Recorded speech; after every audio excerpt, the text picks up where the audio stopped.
Now, 10 years ago, I sat across from a social media agency owner I really admired. It was at this Stanbridge bar at 54 Stanley in Johannesburg, which doesn't exist anymore. I was pitching him this big dream I had to become an independent strategy consultant, high end stuff. And by the end of lunch, I felt like I'd been slapped because he explained to me why I could never compete with McKinsey.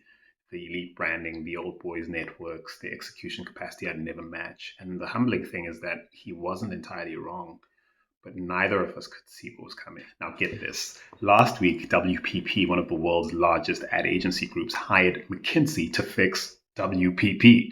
Now, this guy, Gustav Wick, he's a global brand strategist. He nails the irony because what makes this fascinating is the fact that McKinsey charges millions for this kind of work.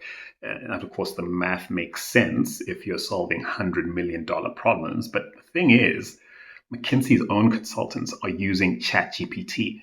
And in October, OpenAI awarded McKinsey for processing 100 billion tokens through their internal chatbot called Lily. And it's trained on 100 years of McKinsey's work, but it runs on exactly the same infrastructure as ChatGPT.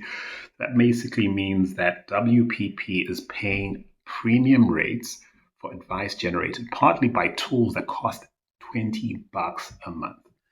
Now, the easy read on this is that, the middle gets squeezed, AI commoditizes analysis, big firms have all the data, independents and quirky hybrids are toast, but that's not the full story. I'd say, AI is destroying the business model that locked us out in the first place. Because consider, junior consultants doing spreadsheets. I mean, that's gone. Time-based billing, that's dying. 20-year retainer relationships, those were a thing, believe it or not. Who's got time for that now? The stuff McKinsey used to sell, analysis, research, synthesis, I mean, that's all commoditized now. But what's not a commodity? Well, I'd say genuine relationships, contextual fluency in specific markets, the ability to activate networks for outcomes in the real world and not just delivering decks. And who's better positioned for that? A team of 150 McKinsey consultants billing by the hour, or someone embedded in specific communities who understands the nuances and can move fast. Now, 10 years ago, I certainly couldn't break in because I didn't have the infrastructure. Today, the infrastructure advantage is crumbling.